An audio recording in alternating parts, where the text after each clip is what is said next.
hello, beautiful spirits of those who have hung on. Uh, Sorry, this turned into long, but like I said, there is a lot that happened at the Bellevue Biltmore. I will start off, let's see, it was right after the piano. So one night we decided to go, because again, I don't remember which night was which anymore. We had decided to go looking around, and we had left our hotel room because we were busy getting ready for the night to do some ghost hunting late at night. And my mom had looked over and saw that, oh no, sorry, somehow his PJs got completely obliterated, whatever. Anyway, we had left the hotel room, and my mom had looked over. I wasn't paying that much attention, and she had saw that at the very end was the honeymoon suite, and it was wide open. Now, how we know it was a honeymoon suite is once we got up to it, we could see that it was actually the honeymoon suite. But the door was just wide open, which is weird. We didn't hear any noises coming from it. My mom walked over to the door and was like, sorry, my cat's walking around.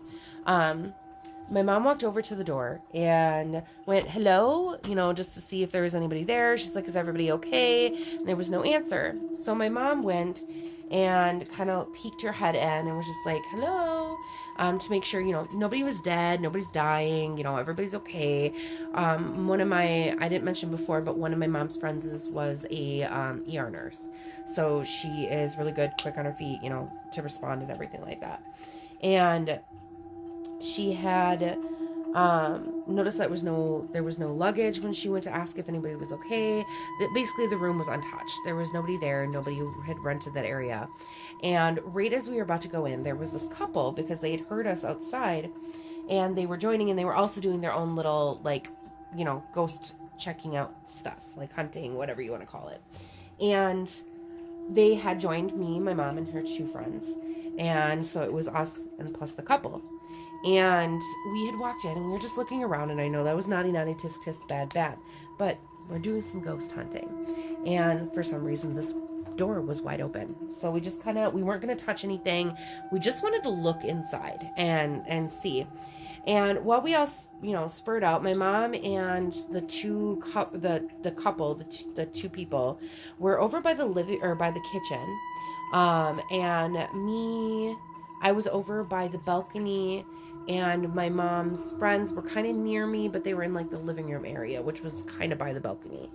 And I had saw a woman in a white wedding gown dress, and I thought I was going crazy, jump from the building. And I'm sorry, the camera is moving because I have my little kitty is sitting on the side of the camera. Anyway, I saw her jump from that, and I ran over, and I didn't see anybody, nobody on the ground, nothing. And I'm like, what the heck? And I just, I kind of was like, okay, whatever. Maybe I'm just cuckoo. And then all of a sudden, right after that happened, my mom screams, and she goes, oh! And runs out of the fucking room. Sorry for swearing, but runs out of that hotel room. And of course, it startles all of us, and so we follow her. All of us, including the couple. And we shut the door behind us, and my mom was like, and we're like, what happened? What happened? Because we're freaking out too. And my mom said that while she was sitting there talking to this couple and kind of just looking around, she heard clear as day in her ear, all of a sudden, get the out, really growly, really raspy, really deep, and really angry in her ear, as if it was somebody who came up to her and aggressively said, get the out. And she said it was almost like it was inhuman, but it was human. And she, booked it. She's like, okay, it's telling me to get out. I'm getting out. She freaked out and ran. And so we were like, okay, well, we want to see the outside of this hotel room, since we shut the door behind us anyway, so we can't go back in because it was locked after we shut it. And we went around, and as we were approaching around the corner, I look up and I see on the balcony the same lady in the wedding gown dress jump from the balcony. At least it was like a wedding gown-ish dress. It was like one of those reception wedding gown dresses. But anyway, jumped from the balcony, and I saw her almost land, and as before she landed, she disappeared. And then I kind of went, okay, something's up. And I told my mom. I said, hey, this is what I saw upstairs. And I saw it again, you know, while we're out here. And she went, okay, let's all go. And yes, the couple's still with us, to the front desk and ask them about the history of this hotel room. And so we go to the front desk and we go, hey, so we just noticed, and we were outside. We didn't necessarily tell them we got inside, but we we'd let them know that we had what I had saw. And she said, actually, that's kind of freaky and funny, because there was a couple who had stayed in that room. It was their honeymoon. It was, well, essentially it was the start of their honeymoon. They went right from the reception to the honeymoon suite, and they were going to start their honeymoon in Florida.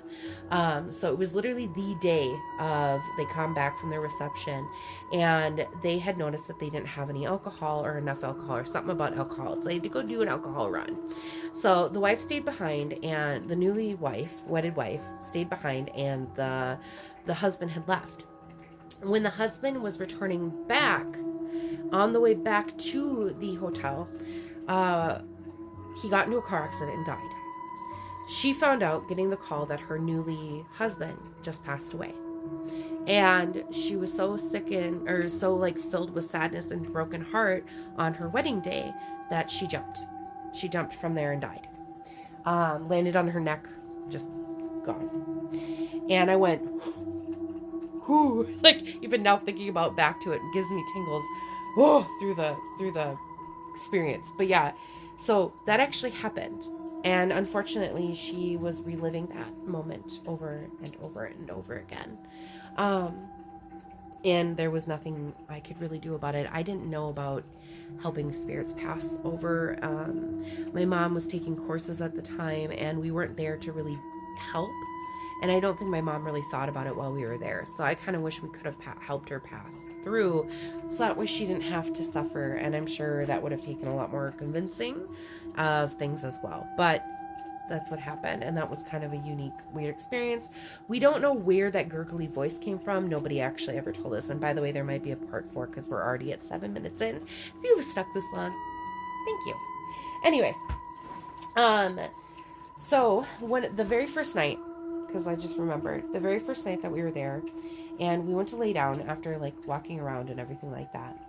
And we had laid down for bed. My mom was on it's like facing this way. I was on the left side. My mom was on the right side of the bed.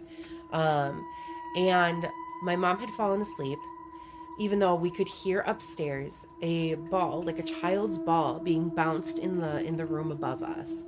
And we could also hear the TV, as if somebody was watching on really loud volume, a TV going upstairs.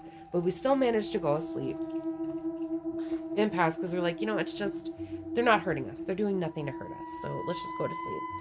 My mom passes out. I pass out. And I wake up, and I'm facing the left side of the wall. When I open up my eyes, I see a face, a girl's face. It looked kind of like a maid face, staring directly at my face. I went like this, and I went, and turned over.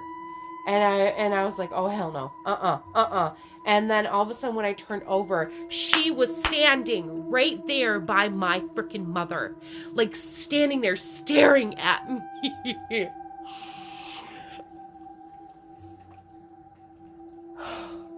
Freaks me the hell out. And I just went, oh, hell no, and dug my face deep into my mom's shoulder and tried to fall asleep.